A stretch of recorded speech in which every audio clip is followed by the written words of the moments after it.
Hi, everyone. My name is Emma Kraus. I'm a biology major, but I'm also in the 4+1 Masters in Public Health program at BU. So I wanted to use my Keystone as an opportunity to take a deeper dive into public health research, since I've mostly done wet lab and biology classes. So the title of my Keystone is Exposing the Care Gap, How Socioeconomic Status Interacts with Pediatric Mental Health Care. I wanted to open up my presentation with a statistic that I first came across when doing my research. And that's, according to the CDC, among children living below the federal poverty level, more than 1 in 5 have a mental, behavioral, or developmental disorder. And so just to give some context, the current federal poverty level in America is $21,960 for a family of 3. So this means that families will earn less than that for the entire year.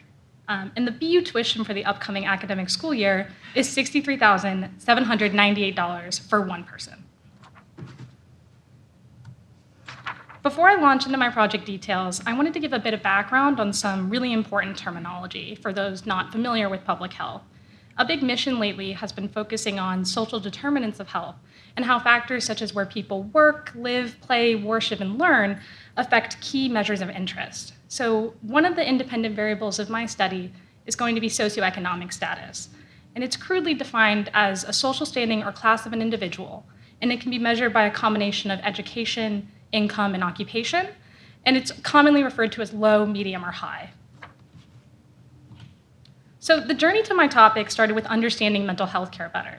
Due to personal experiences with family and friends, I just wanted to dive a bit deeper into misdiagnosis rates.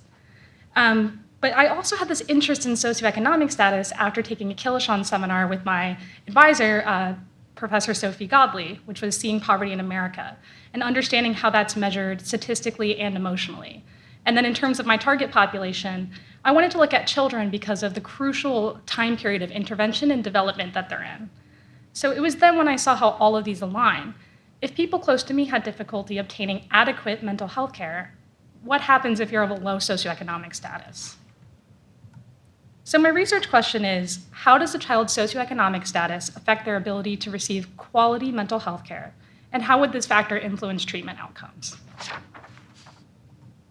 So my methods combined a meta-analysis of case studies in the United States, which have examined the rates of screening and diagnosis for children of low SCS, and how access to care differs based on family income, and statistics and surveys on how treatment might be affected by this factor.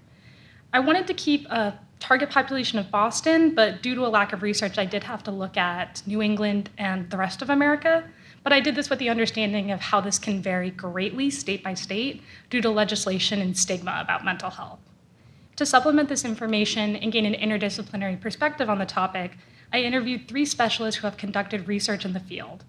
And so here are some of the descriptions of their many accomplishments. But I was excited to take an ethnographic approach on data collection and understand any potential gridlocks or disagreements in healthcare. I was able to divide my barriers into 2 overarching categories, and structural will be those physical barriers, while attitudinal will be internal emotional barriers. To start off structural, I wanted to talk about the IDEA Act, which was passed in 2004 to ensure children with disabilities, mental and physical, were properly educated. And so schools are required to pay and provide support or counseling for a child identified with a disorder. And oftentimes they might bring in a specialist to do this, or just report learning or behavioral problems in the classroom. But teachers and counselors aren't required to, nor do many have the training to perform a differential diagnosis that like a psychiatrist or provider would.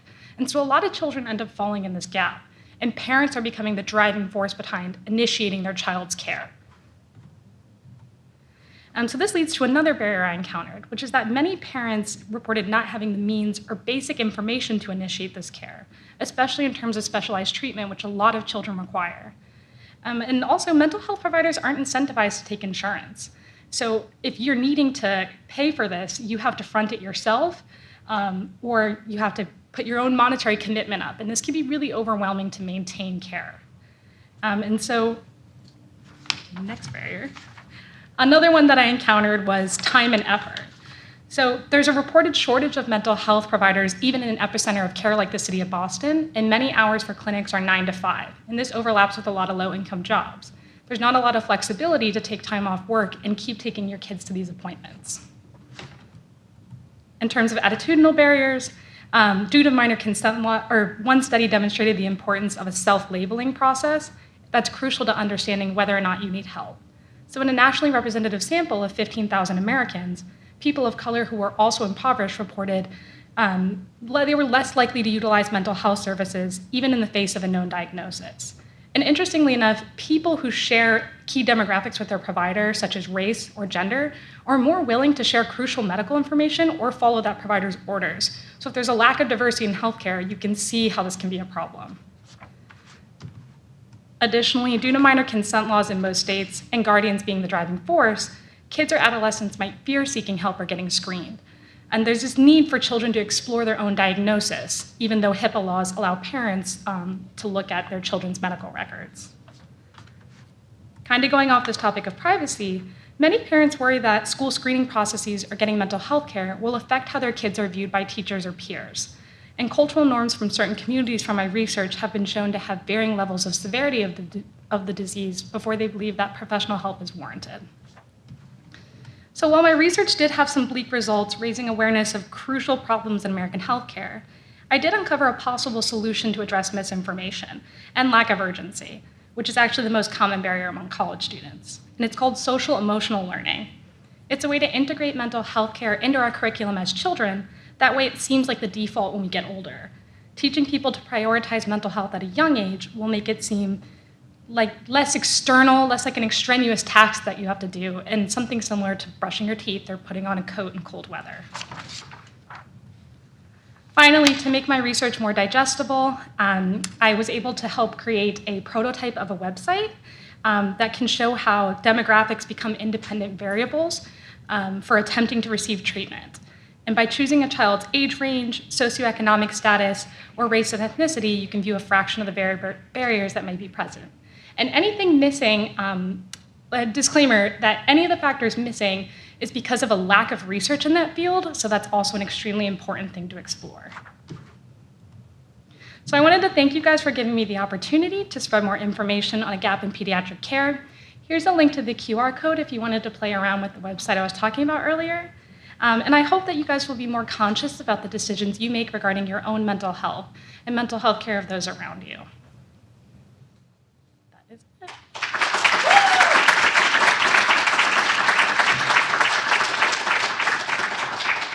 Thank you so much for that incredible presentation. Do we have any questions?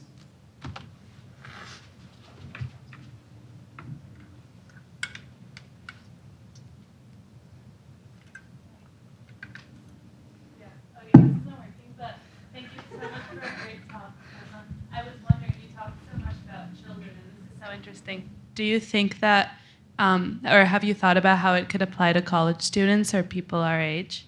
Yeah, so actually one of the doctors I did interview specializes in higher education, and she gave me some really important points that I couldn't necessarily include in this 8 to 9 minute presentation. But what I had mentioned earlier was this lack of urgency. I don't know if anyone feels the same way, but you know that you might need help, you see the validity in getting help, but you don't want to take the time to make an appointment with student health services, walk into the building, sit in the waiting room, and then see a professional. And so that lack of urgency was even heightened during COVID. And another problem during COVID was there's state legislation that requires certain people who practice in certain states to only see patients in that state. So when everybody was sent home, there was a huge problem about a continuity of care. So if your psychiatrist was in Boston and you got sent home to California, you weren't seeing a mental health provider. And that was something that really needs to be addressed.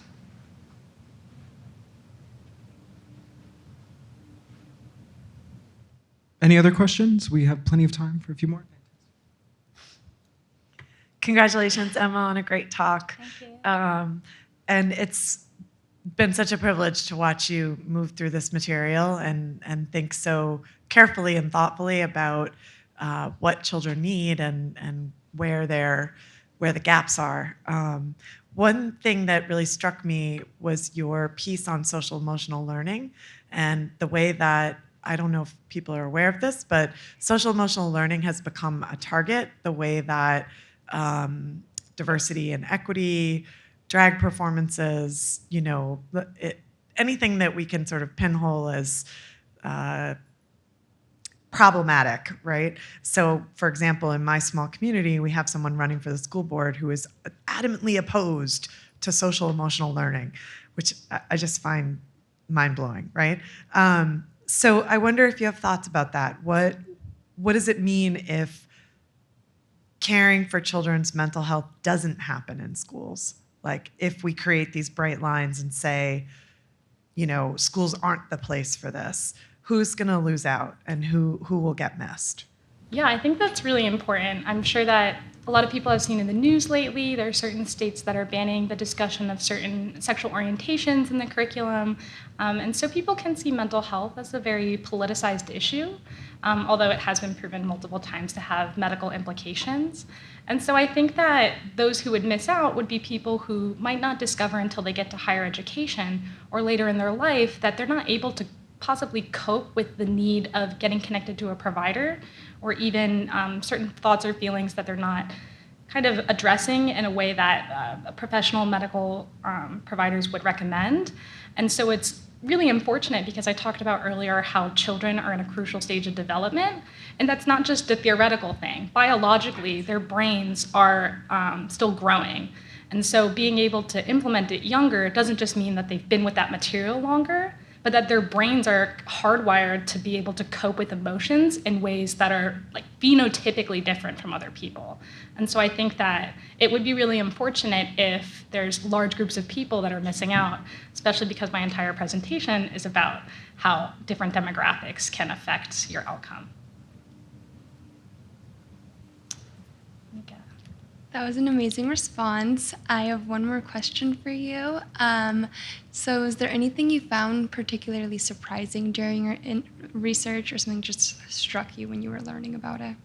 Yeah, one of the facts that I had mentioned and can briefly go a bit more deeply into was how when you match the demographic of your provider, you're more likely to follow their instructions. And so this can vary. Sometimes there are results saying that people might trust white male providers more than they trust like a Black female.